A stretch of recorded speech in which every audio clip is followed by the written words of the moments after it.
49 वर्षीय इन्वेस्टमेंट और insurance firm का मालिक विवेक शर्मा रोज की तरह अपने ऑफिस जाता है। दोपहर 12:35 पर वो अपनी मरून सेडान गाड़ी में एक मीटिंग के लिए ऑफिस से निकलता है। विवेक ना तो ऑफिस लौटता है और ना ही घर। निधि शर्मा उसकी पत्नी और संजय उसका सेकेंड ईयर बीकॉम में पढ़ने वाला बेटा बेहद परेशान है। विवेक की मरून सेडान भी ट्रेस नहीं हो रही। विवेक के ऑफिस का स्टाफ पुलिस से कहते हैं कि उन्हें विवेक की निजी जिंदगी के बारे में कुछ नहीं पता। विवेक का बेस्ट फ्रेंड है राजीव दुबे। वो भी पुलिस को कहता है कि ना तो कोई घरेलू अनबन थी और ना ही उसका कोई अफेयर था। पहला ब्रेक थ्रू तब आता है जब पुलिस उस नंबर को ट्रेस करती है जिस पर से विवेक को एक फोन आया था। ये नंबर किसी मुकेश चंद का नंबर है। किसी ने 1 महीने पहले इस्तेमाल कर उसके नाम पर यह सिम कार्ड लिया था। उसी फर्जी नंबर से पुलिस को एक फोन आता है और कहा जाता है कि विवेक की तलाश रद्द करें। छुट्टी से लौटा एक किसान देखता है उसके खेत में किसी ने कोई खुदाई का काम करके मिट्टी भरी हुई है। उस स्थान पर वो किसान और उसके भाई एक लाश को देखते हैं। ये लाश विवेक शर्मा की। अब आगे। आशीष, मिसेस विवेक शर्मा। निधि मैम, इस सब के पीछे मोटिव क्या रहा होगा? इंश्योरेंस, कोई अफेयर? अफेयर राजीव दुबे के साथ? विवेक सर का बेस्ट फ्रेंड? विवेक शर्मा के कत्ल के केस से पुलिस को बदले की जबरदस्त बू आने वाली थी, लेकिन ये बदला कौन लेना चाहता था और क्यों? साहब, हम 2 महीने बाद अपने खेत पे आए तो देखते हैं कि मेड़ पे एक टीला बना हुआ है, जिसे देखकर हम दोनों के पसीने छूट पड़े। फिर हमने खुदाई शुरू कर दी। इसके अलावा हमको कुछ नहीं पता साहब। कौन सा किसान 2 महीने तक अपनी जमीन से दूर रहता है? साहब, हम 2 महीने के लिए बाहर गए थे और जब बीज बोने का टाइम आया तो हम वापस आ गए और वापस आके देखा तो यहाँ पे ये कांड हो रखा है। तुम लोग 2 महीने के लिए यहाँ पर नहीं हो, तुम्हारी जमीन पे कोई नजर रखने वाला नहीं है। ये बात किस किस को पता? मेरा यकीन करो सर, विवेक ने मुझसे ऐसा कुछ नहीं कहा जो मैंने आपको ना बताया हो। हमेशा सब कुछ नॉर्मल सा ही था। कुछ नॉर्मल नहीं था राजीव। 16 वार किए गए। 16 वार नॉर्मल नहीं होते। पर मुझे तो कुछ नहीं पता। बेस्ट फ्रेंड के सामने विवेक ने नकाब पहना। अब लगता है आप सब लोग हमारे सामने नकाब पहन रहे हो। लोगों के नकाब उतारना हमारा पेशा है और नकाब उतारने का हमारा सलीका और तरीका थोड़ा टेढ़ा होता है, खासकर मर्डर केस में, जो कि अब विवेक का केस बन गया है। भयंकर मर्डर का केस। तुम्हारे और निधि के पास लास्ट चांस है। हमें असली चेहरे दिखाओ, खुद के और विवेक का।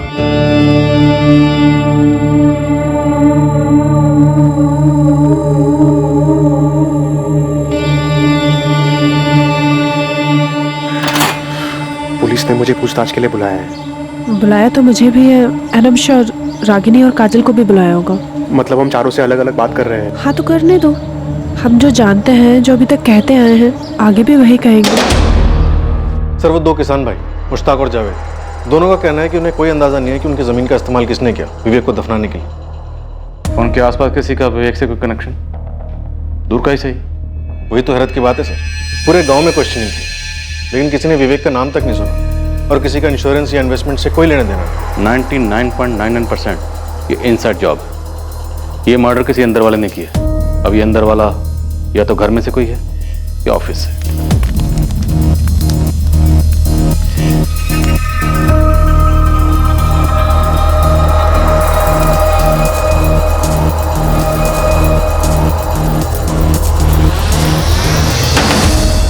उंगलियां भर किसी पर और कई दिशाओं में उठने जा रही थीं। ऐसा लग रहा था कि विवेक के कत्ल के पीछे कई लोग हो सकते हैं, पर क्यों थे? इस सवाल का जवाब एक रहस्यमय धुंध में लिपटा था। गीता और आशीष। मेरा शक पक्का है मैम। पर क्यों? बॉडी लैंग्वेज स्टडी कीजिए दोनों की। ठीक उन लोगों की तरह है जो लोग कुछ छिपा रहे होते हैं पर सब सही होने का नकाब पहनते हैं। रागिनी उस दिन 14 जून की दोपहर जिस मीटिंग के लिए विवेक शर्मा निकला, जिस नंबर से उसे कॉल आया 4448976112, वो सब गीता और आशीष का किया करा है। Exactly ma'am.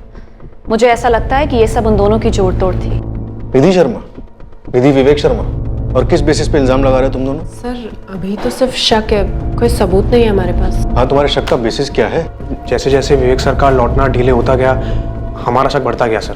उन दोनों के बीच में कोई अनबन थी जो तुम लोगों ने पहले रिपोर्ट नहीं की? नहीं सर, शक तभी हुआ जब विवेक सर के मिसिंग होने के बाद क्लाइंट्स के कॉल पर कॉल आने लगे। सबको अपनी डील क्लोज करनी थी और काम आगे बढ़ाना था। अब चूंकि विवेक सर नहीं थे फैसले लेने के लिए, तो मैंने उनके बेटे संजय को कॉल किया। गीता ने फोन किया था, कह रही थी कि क्लाइंट से कॉल पे कॉल आ रहे, किसी को पापा की जगह डील्स करनी पड़ेंगी। और फिर कुछ दिन बाद मुझे निधि मैम का कॉल आया। गीता, ध्यान रहे, हाथ से एक भी क्लाइंट जाना नहीं चाहिए और ना ही कोई क्लाइंट डिस्टर्ब हो। जी मैम, आई अंडरस्टैंड, बट उसके लिए सिग्नेचर्स लगेंगे, अप्रूवल्स लगेंगे। कंपनी में मेरा भी नाम है ना एज अ पार्टनर। जी मैडम। तो मैं साइन करूंगी, मैं अप्रूवल्स दूंगी। तुम अपना काम एज यूजुअल कंटिन्यू करो। उनकी आवाज़ इतनी नॉर्मल, इतनी रोज़मर्रा वाली थी, मानो प्रिपेयर थे इस सिचुएशन के लिए। इनफैक्ट शायद वेट कर रही थी। सर, जब गीता ने मुझे बताया तब मुझे थोड़ा शक हुआ कि शायद एजेंसी हत्या ने निधि मैम ने खुद कुछ कर दिया हो। और जब 3 दिन तक विवेक सर लौटे नहीं, तो मुझे फीलिंग आने लगी कि शायद अब वो नहीं रहे। और ये जो फीलिंग है तुम्हारी, ये तुम लोगों ने अपने तक रखी, हमें बताना जरूरी नहीं समझा? सर, ऐसे कैसे कुछ कह सकते थे? कोई सबूत नहीं था हमारे पास। मुझे भी एक फीलिंग हो रही है और सबूत भी है कि विवेक के मर्डर के पीछे तुम दोनों का हाथ है। सर क्या बात कर रहे हैं आप? किसने कान भरे सर आपके? सर लेकिन ये सब करके फायदा क्या होगा हमारा? सर बताइए ना सर, कौन हमारे पीछे आपको ये सब बता रहा है? भाई, जो जानता है कि इस कत्ल के पीछे तुम दोनों। सर, हर कत्ल के पीछे एक मोटिव होता है। हमारा जीरो मोटिव है। हमारा विवेक सर के साथ कनेक्शन भी अच्छा था, और भले ही कुछ भी हो जाए, हम तो एम्प्लॉयज ही रहते हैं ना सर। निधि मैम की तरह एजेंसी के मालिक थोड़ी बन जाते हैं। तुम दोनों, रिश्ता है तुम दोनों के पीछे? हाँ सर, पर इसका मर्डर से कोई कनेक्शन नहीं है। हमारी विवेक सर से कोई शिकायत नहीं थी। वो एक अच्छे एम्प्लॉयर थे और हम अच्छे एम्प्लॉयज, सिर्फ एम्प्लॉयज। रागनी क्यों काजल? सर मुझे नहीं पता, बस क्या काजल? काजल, तुम्हारे बॉस विवेक शर्मा का मर्डर हुआ, भयंकर मर्डर। अब तुम रागनी का नाम ले रही हो, तो कोई कारण तो होगा। कारण तो है, लेकिन क्या है मैं बता नहीं पा रही हूँ। जो भी है बोलो। सर वो क्या?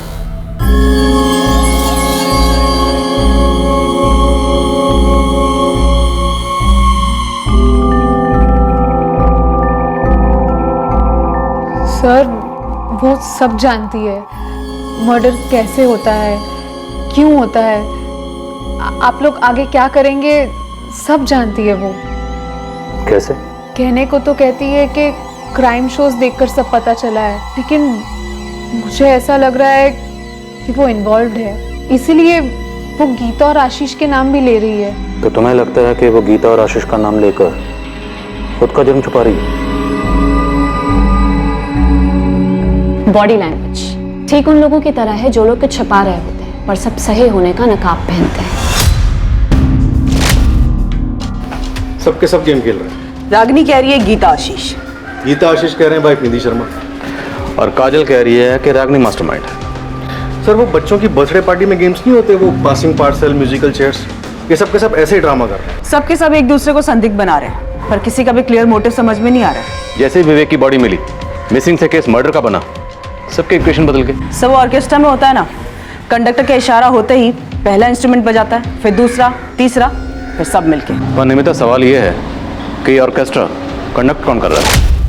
जैसे ही विवेक की बॉडी मिली, मिसिंग से केस मर्डर का बना, सबके इक्वेशन बदल गए। सब ऑर्केस्ट्रा में होता है ना, कंडक्टर का इशारा होते ही पहला इंस्ट्रूमेंट बजाता है, फिर दूसरा, तीसरा, फिर सब मिलके। पर निमिता, सवाल ये है कि ऑर्केस्ट्रा कंडक्ट कौन कर रहा है?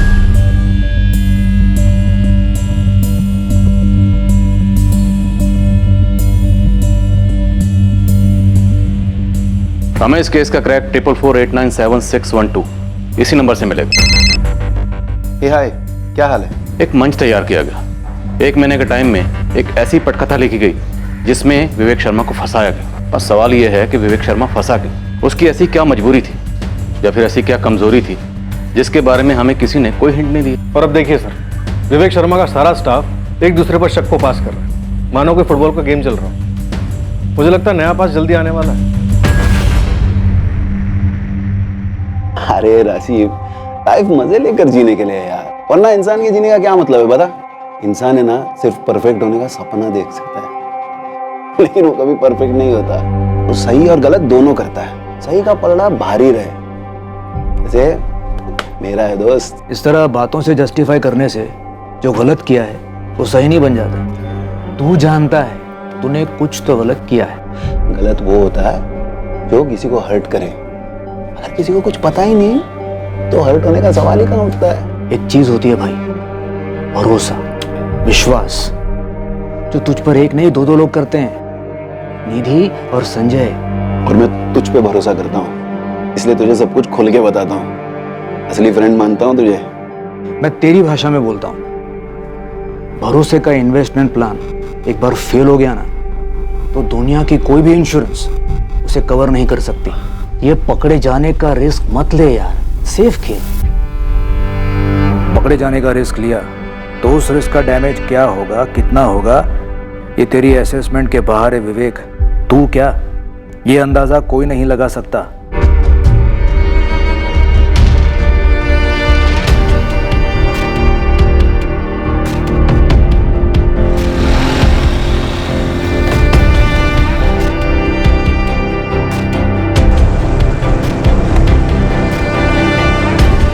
जैसा कि पुलिस को शक था, आरोपों का फुटबॉल अब अपने अगले पास के लिए तैयार था। एक ऐसा खुलासा हुआ जिसके बारे में विवेक से जुड़े किसी ने एक बार भी जिक्र नहीं किया था। शायद इन लोगों में से कुछ लोगों को इसके बारे में पता ही नहीं था और कुछ शायद पता होते हुए भी चुप बैठे रहे थे। इंस्पेक्टर, मुझे थाने आकर कुछ कहना है।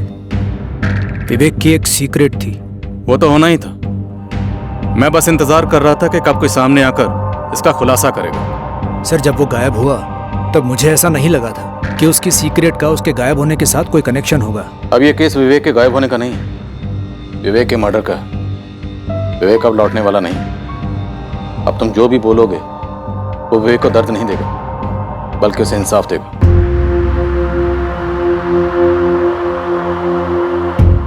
तू झूठ बोल रहा है ना संजय? मैं क्यों झूठ बोलूंगा मम्मी? और मेरे झूठ बोलने से पापा लौट आएंगे क्या? राजीव को पहले से ही मालूम था। उन्होंने 14 जून को ही मुझे सब बताया था, जब पापा घर नहीं लौटे थे। संजय, पापा के साथ जो कुछ भी हुआ उसमें तूने तो कुछ नहीं किया ना? नहीं मम्मी, मैंने कुछ नहीं किया है। विवेक का एक छुपा हुआ पहलू था। इंतजार कर रहा हूं इस खुलासे का।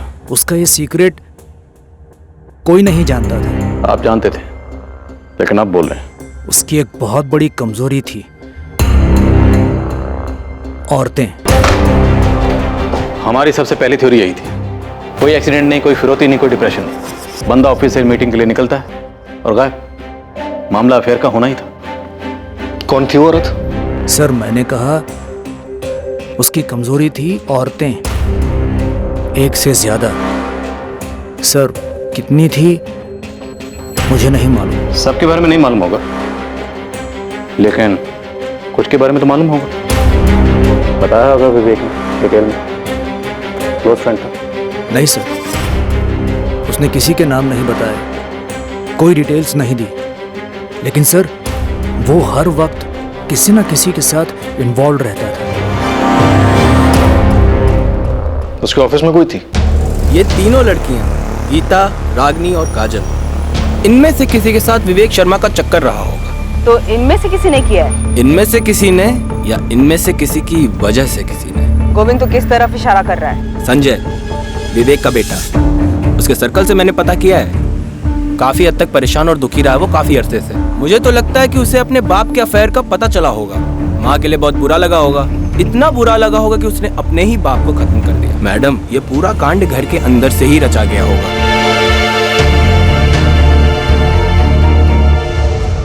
राजीव दुबे, पता मुझे क्या लगता है? तुम ये सब कुछ जो कह रहे हो कि विवेक वुमेनाइजर था, दरअसल ये तुम्हारी गुगली है हमें गुमराह करने के लिए। नहीं सर, मैं सच कह रहा हूँ। तुम्हारी गुगली नो बॉल। सच ये है कि विवेक के मर्डर में तुम भी शामिल हो। नहीं सर, बिल्कुल नहीं। सर, विवेक मेरा दोस्त था। इसी दोस्ती की वजह से मैंने निधि को कुछ नहीं बताया। सर, उसे बहुत गहरा जख्म होता। 16 वार विवेक की बॉडी पर 16 गहरे वार किए गए थे। और इतनी नफरत कोई करीबी कर सकता है। एक करीबी निधि थी और दूसरे तुम दोनों ने मिलकर अपने रास्ते का कांटा हटा दिया? नहीं सर। किसके जरिए तुमने विवेक को फांसा था? ये क्या बकवास कर रहे हैं? सुनो बकवास, तुमने 1 महीना पहले किसी के जरिए विवेक को दाना डाला था। मिस्टर विवेक, हाँ, हमारी कंपनी ने एक ज़मीन ली है फैक्ट्री डालने के लिए, तो उस ज़मीन के इंश्योरेंस की बात करनी थी। श्योर मिस्टर नीलेश, मार्केट में सबसे बेस्ट ऑफर हम आपको दे सकते हैं विद अ कॉम्प्रिहेंसिव प्लान। आप असेसमेंट के लिए जल्द से जल्द हमारी ज़मीन कब तक देख सकते हैं? आप बताइए। 1 हफ्ता। डन। आप डेट फिक्स कीजिए, मैं रेडी रहूंगा। जिसको तूने ये काम सौंपा था वही विवेक को उसकी मौत के मुंह तक लेकर गए। मिस्टर विवेक जी, मैं आपका इंतजार करता हूँ। क्या आप आ सकते हैं अभी? हाँ, मैं 10-15 मिनट में निकलूंगा। मिलते हैं वहाँ।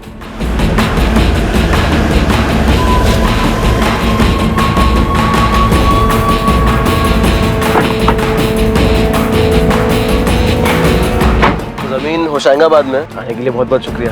अरे नो प्रॉब्लम। ऐसा ही हुआ था ना?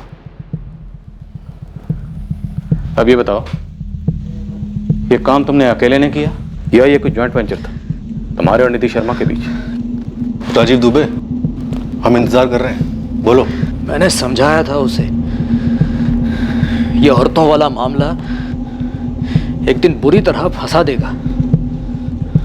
गले में फांसी का फंदा बना जो तूने और निधि शर्मा ने मिलकर उसके गले में डाला था? नहीं सर, बल्कि मैंने तो उसे समझाया था, मैंने उसे नहीं मारा सर।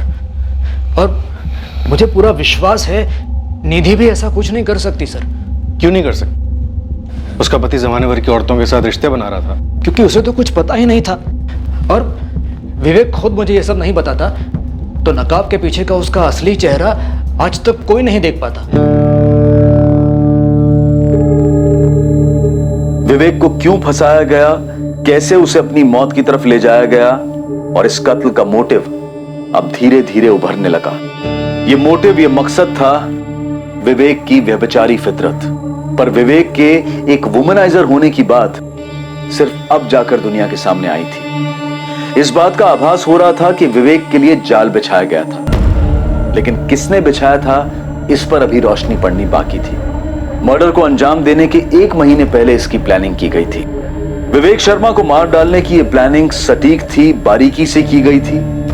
बिछाया गया जाल मजबूत था और छुपा हुआ भी।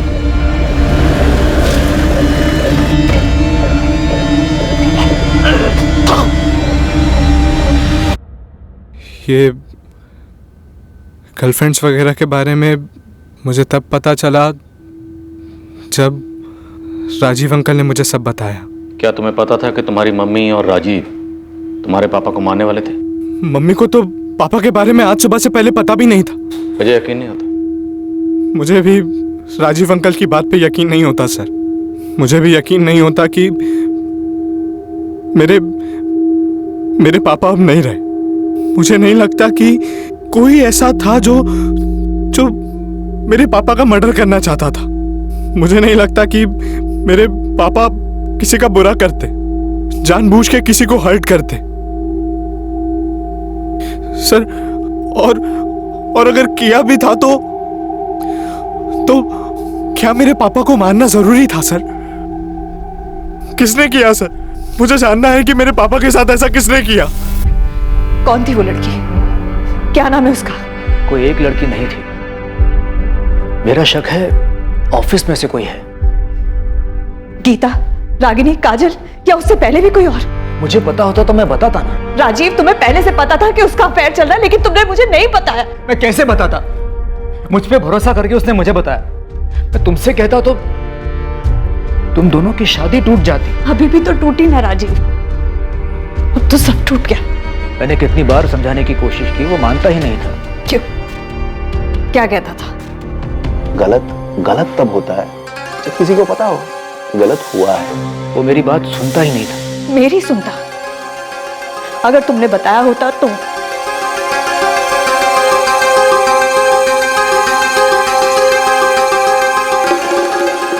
वो उन लड़कियों के साथ सिर्फ सोता था कि किसी से प्यार भी करता था? मुझे नहीं लगता वो किसी से प्यार करता था। मेरे बारे में कभी बात करता था प्यार से?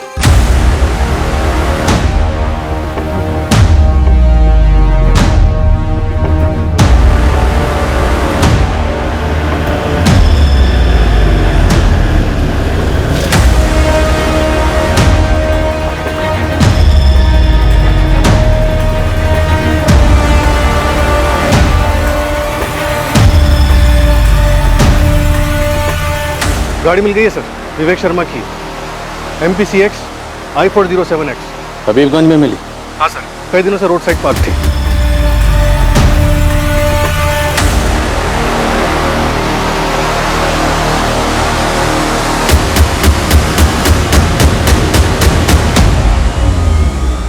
कमल, कत्ल हुआ उबैदुल्लागंज में और दफनाया गया होशंगाबाद में, और विवेक की गाड़ी को ठिकाने लगाया गया हबीबगंज में। शातिर प्लानिंग, और इसका सीधा सीधा ताल्लुक विवेक के बेशुमार अफेयर के साथ है। और मुझे लगता है इनमें से कोई एक अफेयर ऑफिस में से किसी के साथ था। और ये तीनों, रागिनी, काजल और गीता, आपस में बॉल पास करते, किसी पे शक टिकने नहीं दिया। सब तोड़ते हैं तीनों को।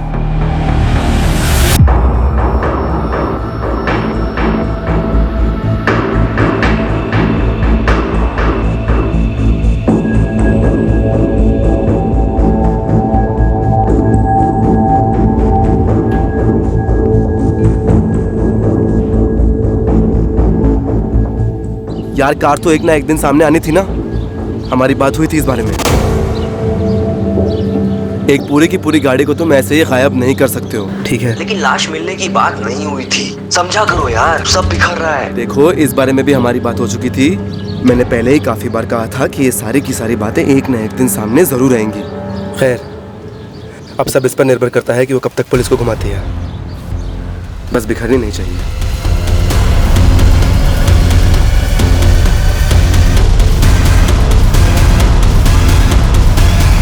मैं कबूल करती हूँ, विवेक सर और मेरा अफेयर था।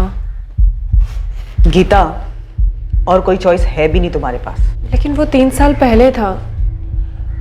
सर को एंजॉय करना था और मुझे भी अपनी जॉब में आगे बढ़ना था। और वो छोड़ना नहीं चाहता था, अभी एंजॉय करना चाह रहा था। मैंने कहा ना, ये 3 साल पहले का अफेयर था। अभी मैं और आशीष साथ हैं और हम सीरियस हैं। विवेक सर के साथ जो कुछ भी था वो 3 साल पहले ही खत्म हो गया। अगर खत्म हुआ होता तो तुम हमें बताती। मैडम, मुझे किसी भी तरह की कॉम्प्लिकेशन नहीं चाहिए थे, बस इसीलिए नहीं बताया।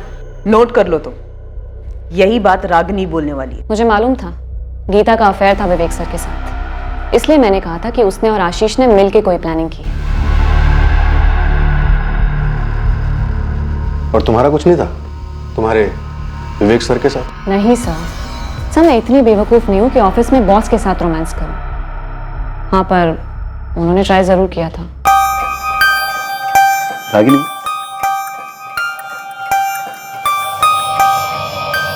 तुम्हें मेरे साथ क्लाइंट मीटिंग के लिए चलना चाहिए। काम फास्ट रिसीव होगी, ऑफिस के लिए और हमारे फ्यूचर के लिए अच्छा रहेगा। सर, जब मैं फील करूंगी कि मैं रेडी हूँ क्लाइंट मीटिंग्स के लिए, तब मैं ज़रूर चलूंगी।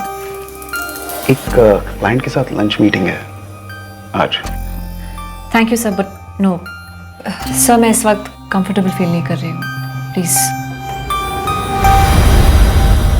गीता या काजल ने मुझसे डायरेक्टली कभी कुछ नहीं बोला, लेकिन मुझे पता था होटल में लंच मीटिंग का क्या मतलब होता है। वैसे काफी स्मार्ट हूं मैं सर। उतनी भी नहीं, क्योंकि तुम्हें लगा तुम्हारा प्लान कभी पकड़ा ही नहीं जाएगा। मालूम है मुझे, आप मुझे प्रेशराइज करके मुझसे कुछ निकलवाने के चक्कर में हैं। आप पुलिस वालों की स्टैंडर्ड प्रैक्टिस है ये, आई नो। लेकिन सर, इस वक्त आप मेरे साथ डेड एंड पर हो, मुझसे कुछ नहीं मिलेगा। फिर किससे मिलेगा? गीता या काजल? मुकेश चंद याद है आपको? उसने कौन सा नंबर यूज किया था? वो है कातिल? सर, मैंने अपनी खुद की इन्वेस्टिगेशन की है और मेरी रीडिंग के हिसाब से मुकेश चंद के डिटेल्स यूज हुए हैं। फर्जी सिम बनाया गया है। वो तो सिर्फ बलि का बकरा था। सॉरी, मैंने तुम्हें अंडर एस्टिमेट किया। तुम काफी स्मार्ट हो। फिर तुम्हारी इन्वेस्टिगेशन से ये तो जरूर पता चला होगा कि वो फर्जी सिम कार्ड किसने बनाया। मेरी झूठी तारीफ झूठी आवाज में कर रहे हो सर। रागिनी, उस आदमी का नाम दो। दे तो दूंगी, पर आप यकीन नहीं कर पाओगे। यकीन करना ना करना वो हम पे छोड़ दो, तुम बस नाम दो। सर, आप ये क्या कह रहे, मेरी कुछ समझ में नहीं आ रहा है। विवेक ने क्या तोड़ा? दिल, वादा या भरोसा? क्या गलत किया था विवेक ने तुम्हारे साथ? ये कैसा सवाल है सर? मैं उनकी एम्प्लॉय थी, वो मेरे बॉस थे और मैं बहुत मेहनत करती थी सर, बस इतना ही है। तो फिर किसके साथ गलत किया ऑफिस में? अफेयर करके किसे छोड़ दिया? सर, मुझे कैसे पता होगा? मैं अपने काम से काम रखती थी। काजल चौहान ने विवेक सर को मारने का प्लान बनाया था। पहले तुम गीता आशीष कह रहे थे। सर गीता आशीष गलत कैलकुलेशंस थे। गलत कैलकुलेशन क्यों कहोगी? सर मैं गलत संभावना पकड़ के चल रही थी। होती है गलती 2 और 2 4 में, पर एक काजल के साथ कोई गलती नहीं हो सकती सर। मैंने काफी क्लोजली ऑब्जर्व किया है उसे सर। और क्या कैलकुलेशन की? सर हमारे क्लाइंट हैं पूजा अपैरल्स, काजल उनका अकाउंट हैंडल करती है। जानते हैं? आगे? पूजा अपैरल से हैं आदित्य सिंह। आदित्य सिंह का क्या कनेक्शन है विवेक के मर्डर से? उन दोनों का अफेयर चल रहा है सर। तुम फिर गेम खेल रही हो खुद को बचाने के लिए? सर मैं कोई गेम नहीं खेल रही, और जब मैंने कुछ किया ही नहीं तो खुद को क्यों बचाऊं? सर मैं आपकी सिर्फ हेल्प कर रही हूँ। जब आपका खबरी मेरा पीछा कर रहा था तब मैं इस काजल को फॉलो कर रही थी।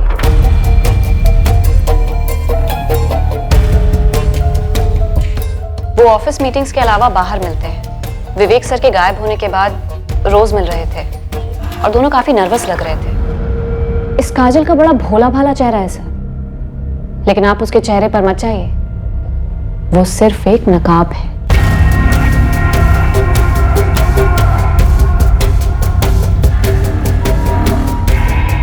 उस नकाब के पीछे एक चालाक प्लेयर छिपी हुई है। कैसी प्लेयर?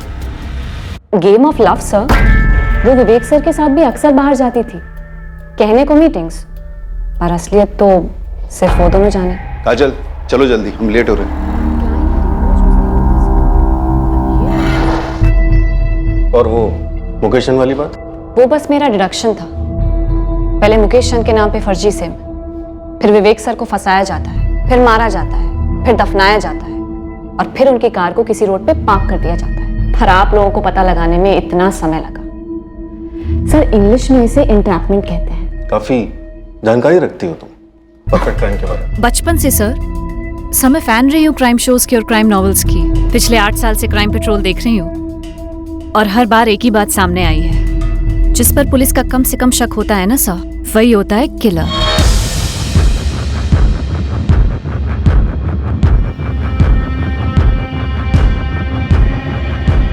अभी भी संदिग्धों का फुटबॉल पास चल रहा है, लेकिन कोई गोल नजर नहीं आ रहा। और ये गोल जरूर किसी ऑफिस वाले ने स्कोर किया है। रागिनी ने मुकेश चंद का नाम लिया था।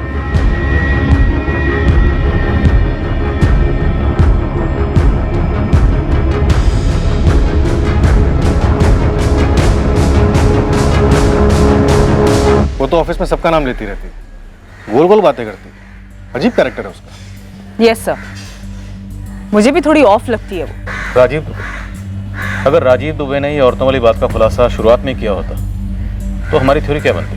हम विवेक शर्मा के कॉल रिकॉर्ड्स में से औरतों की लिस्ट बनाते, उनकी छटनी करते, और फिर खबरियों के जरिए पता चलता कि विवेक के ऊपर इतना गुस्सा किसे था। लेकिन सर विवेक के फोन रिकॉर्ड में हमें ऐसा कुछ भी नहीं मिला है। शायद वो फोन पर रोमांस ना करता, फेस टू फेस करता, और फेस टू फेस सबसे ज्यादा वो ऑफिस में होता था। गीता ने कबूल किया है कि 3 साल पहले उसका विवेक के साथ अफेयर था, लेकिन ये बात राजीव और निधि को नहीं पता। रागिनी ने किसी अफेयर से इनकार किया, लेकिन काजल का नाम लिया।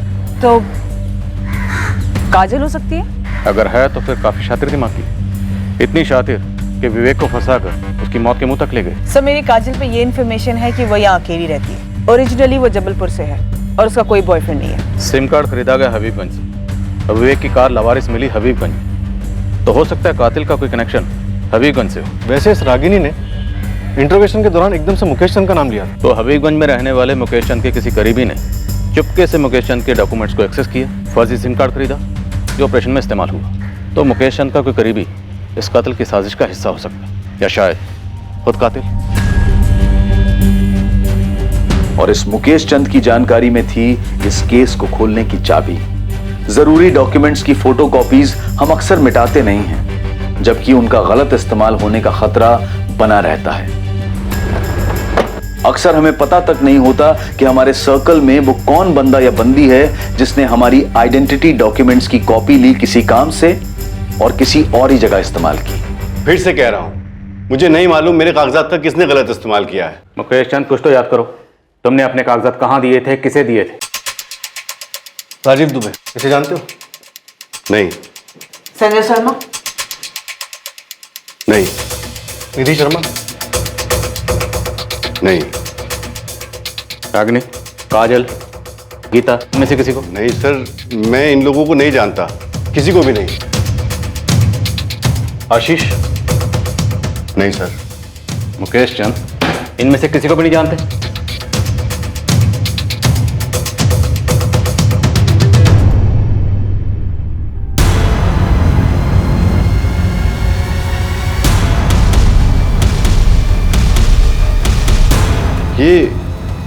ये तो आदित्य है सर, मेरा पड़ोसी है। इसने?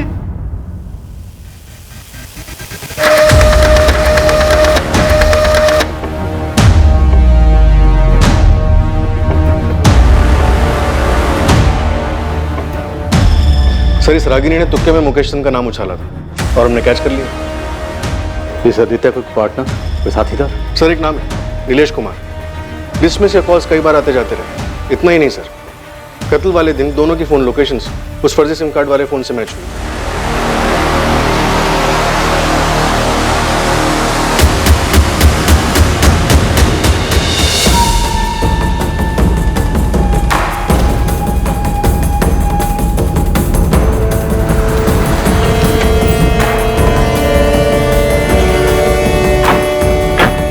आने के लिए थैंक यू विवेक।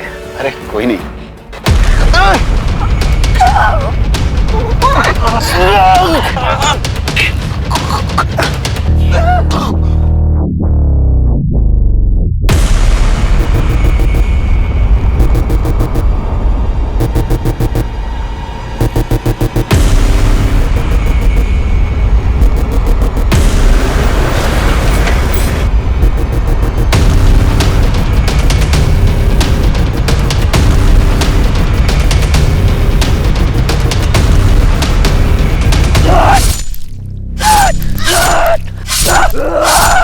आदित्य बस कर आदित्य बस कर, आदित्य बस कर, दफनाना भी है।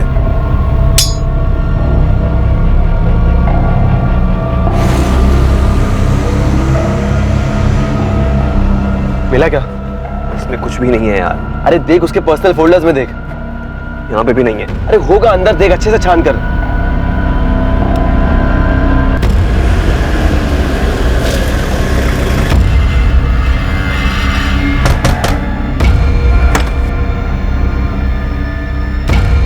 नीलेश कुमार, आदित्य तुम्हारा दोस्त है ना? जी।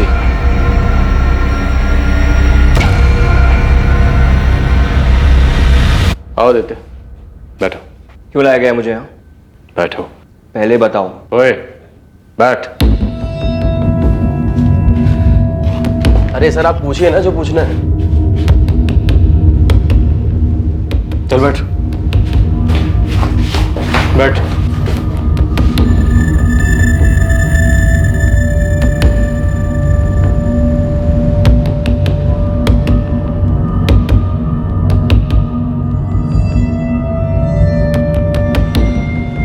मिस काजल चौहान, आदित्य और नीलेश को धर लिया हमने। काजल? काजल ने करवाया? आई ऑलमोस्ट न्यू इट कि ये सब काजल ने किया है। लेकिन ये सब कब कैसे हो गया? रागिनी, तुम और क्या जानती हो सबके बारे में? मैं और कुछ नहीं जानती, बस मैंने गेस किया था कि ये सब शायद आदित्य और काजल ने किया होगा। काजल? अभी कुछ कंफर्म नहीं है, पुलिस पूछताछ कर रही है। काजल के बॉयफ्रेंड आदित्य और उसके साथ एक और बंदे को अरेस्ट किया है, कोई नीलेश है। काजल, आदित्य, नीलेश, तुम लोगों के खिलाफ हमारे पास बहुत कुछ है, पर तुम लोगों के पास वक्त बहुत कम है, इसलिए जितनी जल्दी बोलोगे तुम लोगों के लिए उतना बेहतर होगा। विवेक शर्मा को तुम लोगों ने क्यों मार डाला? सर, वो आदित्य मेरा दोस्त है, मैं बस इसकी हेल्प कर रहा था। मर्डर में? और कोई तरीका नहीं है क्या? जब तक विवेक जिंदा है मैं काजल को शादी के लिए नहीं मना पाऊंगा यार। लेकिन यार, विवेक को मार देने से अच्छा और आसान उसे छोड़ देना है। और काजल उससे ब्रेकअप क्यों नहीं कर रही है? अरे वो उसे नहीं जाने दे रहा है यार। अबे यार, शादीशुदा आदमी है, 19-20 साल का बेटा है उसका। बोल ना काजल को धमकी देने के लिए कि वाइफ और बेटे को सब बता दूंगी। अरे नहीं यार, ऐसा नहीं हो सकता।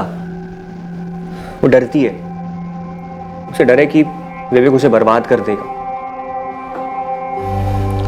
तुम उसे छोड़ क्यों नहीं देती हो?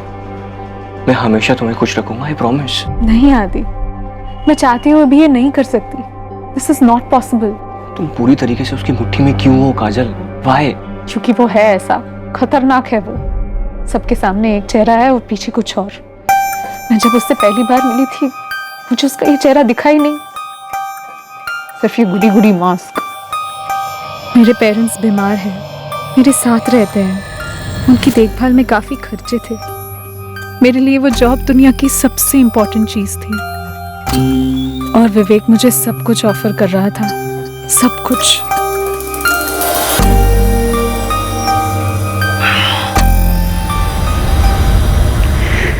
विवेक, तुम शादीशुदा हो। मेरी शादी बेमतलब की है, तुम जानती हो। 19 साल का बेटा है तुम्हारा। तू मेरी अपनी जिंदगी है, तुम्हारी भी तो है। ये सीरियस हो सकता है। होने तो किसी को पता लग सकता है। किसी को कुछ पता नहीं चलेगा, ये सब हम दोनों के बीच में ही रहेगा, प्रॉमिस। मैं रिलेशनशिप में बंध गई थी विवेक के साथ। मुझे कोई आइडिया नहीं था हमारा रिश्ता कहाँ जा रहा है।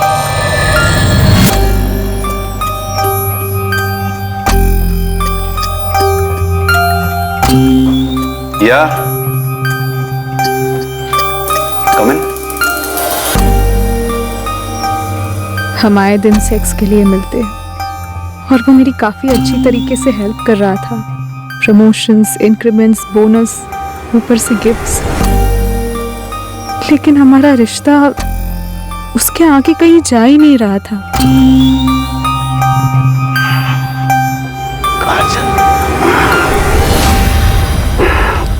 विवेक, मुझसे शादी करोगे? तुम जानती हो मैं शादीशुदा हूँ। मैं ये भी जानती हूँ कि इस बेड पर 3 साल पहले मैं नहीं, गीता हुआ करती थी। इस रिश्ते के बनने से पहले हमारी क्लियर कट बात हुई थी। मैंने कहा था सीरियस हो सकता है और तुमने कहा था होने दो। विवेक, अब मैं हूँ सीरियस तुम्हारे साथ।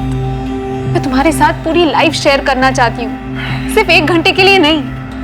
सिर्फ ये 6 बाय 6 का बेड शेयर करना नहीं चाहती, मैं पूरा घर, पूरी जिंदगी शेयर करना चाहती हूँ। ये कभी नहीं होगा। तो आज तक इस कमरे में जो होता आया है वो भी अब कभी नहीं होगा। क्यों? कोई और है तुम्हारी लाइफ में? हो सकता है, नहीं भी हो सकता है, लेकिन एक चीज क्लियर है, मैं ऐसे कंटिन्यू करना नहीं चाहती। जहां हमारे रिश्ते की बाउंड्री है 6 बाय 6 का बेड है और कुछ नहीं। कौन है वो? कौन है तुम्हारी लाइफ में? वो तुम्हें ब्लैकमेल कर रहा है और तुम उसके हाथों की कठपुतली बने जा रही हो। मैं ऑलरेडी कठपुतली हूँ आदित्य, और वो छोड़ने के लिए तैयार ही नहीं है। तुम किसी और से प्यार करने लगी हो, ब्रेकअप चाहती हो? हाँ। तुम्हें याद है वो वीडियोस जो हम बनाते थे होटल रूम में, सेक्स वाले वीडियोस? वो ब्लैकमेल, धमकी दे रहे हो मुझे विवेक? ना ना ना ना, रियलिटी। तुम मुझे छोड़कर जाने की सोचना भी मत काजल। तुम जहां भी जाओगी ना, मैं तुम्हें ढूंढ निकालूंगा और बर्बाद कर दूंगा। तुम सिर्फ मेरी हो। मैं तुम्हारी प्रॉपर्टी नहीं हूँ विवेक, और याद रखो तुम्हारी भी एक वाइफ है, एक लड़का है। अगर तुम मुझे बर्बाद कर सकते हो तो मैं भी तुम्हें बर्बाद कर सकती हूँ। बर्बाद? मुझे? तुम्हें वाकई लगता है मुझे बर्बाद किया जा सकता है? चलो बताओ कैसे किया जाएगा? अरे प्लान बताओ, कम ऑन। मैं कभी सोचती सीधे मिसेस शर्मा को मिलकर सब बता दूं, फिर सोचती नहीं कॉल करती हूँ। 1-2 बारी मुझे लगा कि मैं पुलिस में जाकर सब कुछ सच बता दूं, लेकिन ऐसा नहीं कर पाई। तुम मेरी वाइफ को बोलोगी हम दोनों के बारे में? वो एक पिद्दी सी लड़की के लिए अपनी शादी नहीं तोड़ेगी। स्मार्ट है वैसे वो। तुम अगर पुलिस के पास गई ना, मैं उन्हें खरीद लूंगा। तुम अगर पुलिस के पास गई ना, मैं उन्हें खरीद लूंगा। वो भी स्मार्ट है। अब तुम्हें स्मार्टली सोचना है कि अगर मैंने वो वीडियोस वायरल किए, मेरा चेहरा तो ब्लर होगा, तुम्हारा, सिर्फ तुम्हारा चेहरा दिखेगा। करोड़ों लोगों को और दुनिया के हर कोने में। और तुम्हारा वो जो भी है ना, वो भी तो देखेगा। तुमने उसको वीडियोस बनाने ही क्यों दिए? मुझे थोड़ी पता था कि एक दिन मुझे वो ब्लैकमेल करेगा। उसके पास से वीडियोस वापस लेने का सिर्फ एक ही तरीका है, मार डालो साले को, खत्म कर दो उसे। उसके बाद हम शादी कर लेंगे, एक नए सिरे से अपनी जिंदगी शुरू करेंगे। अब बोल, उसको मारने के अलावा हम दोनों के पास और कोई चॉइस है? कोई प्लान बनाया है?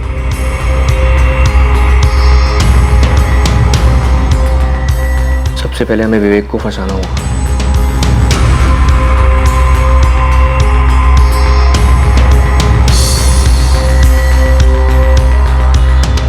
उसे एक बहुत अच्छे बिजनेस प्रपोजल के साथ ललचाना होगा, और वो काम करोगे तुम।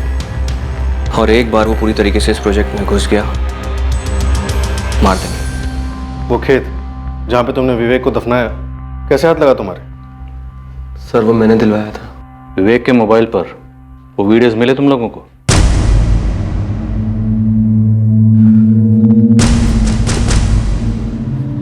हो गया। हाँ,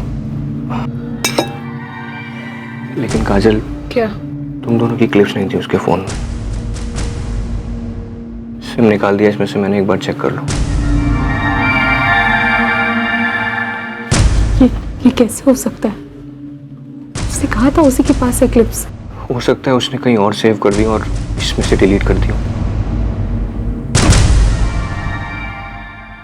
उस दिन से टेंशन में हूँ कि मर्डर के अलावा ये क्लिप्स कहीं लीक हुए तो।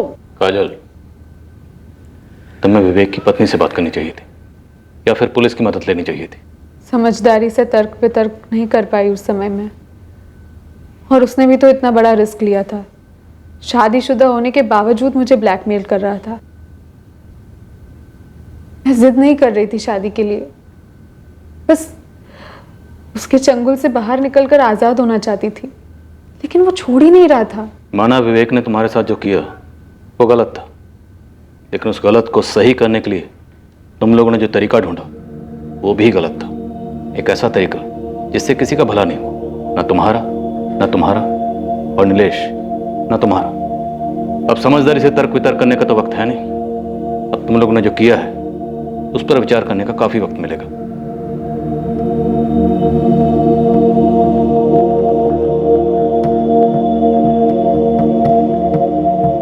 आदित्य सिंह, नीलेश कुमार और काजल चौहान पर आईपीसी की धारा 302 के तहत कत्ल के लिए और धारा 34 के तहत कॉमन इंटेंशन के चार्जेस लगाए गए हैं। विवेक की पत्नी यकीन ही नहीं कर पा रही है कि उसके पति का एक ऐसा चेहरा भी था जिसकी झलक तक उसे कभी नहीं दिखी। जहां निधि का रोना यह है कि काजल को उससे मिलकर सारा खुलासा कर देना चाहिए था, वहीं काजल भी दिल ही दिल में इसी बात को लेकर रो रही है। चाइनीज फिलोसोफर कन्फ्यूशियस कह गए थे कि इंतकाम के रास्ते पर निकलने से पहले 2 कब्रें खोद लेना, एक खुद के लिए भी। लगभग हर जुर्म जो रोशनी में आता है उन सभी में एक बात कॉमन होती है, और वो है कि आरोपियों की समझदारी से तर्क वितर्क करने की बुद्धि बंद पड़ जाती है और परिणामों के बारे में सोचे बिना वो जुर्म के दलदल में कूद पड़ते हैं। उन्हें ख्याल ही नहीं आता कि उनकी वजह से न जाने और कितनी जिंदगियां बर्बाद हो सकती हैं। जिन जिन केसेस में साधारण लोग शामिल होते हैं उनमें एक बात तो साफ नजर आती है कि उस जुर्म को करने से पहले उनके पास विकल्प था। जिस जुर्म को उन्होंने अंजाम दिया उसे आसानी से नहीं, चाहे मुश्किल से ही सही, पर रोका तो जरूर जा सकता था। हम सबको ये याद रखना चाहिए कि हालात चाहे कैसे भी हों, पर ये ना सोचें कि तर्क वितर्क की सोच, कॉमन सेंस की सोच, इंसानियत की सोच कभी बेकार जाएगी। कोई भी हालात हम पर इतने हावी नहीं होने चाहिए। हमें सतर्क रहना होगा और किसी भी सूरत में हमें दिमागी शांति की लकीर पार नहीं करनी चाहिए। अब मैं अनूप सोनी आपसे विदा लेता हूं, फिर मुलाकात होगी एक और नए केस के साथ। और याद रखें, क्राइम और आपके बीच में सिर्फ इतना फर्क है कि आप कितने सतर्क हैं। सतर्क रहें, सुरक्षित रहें। जय हिंद।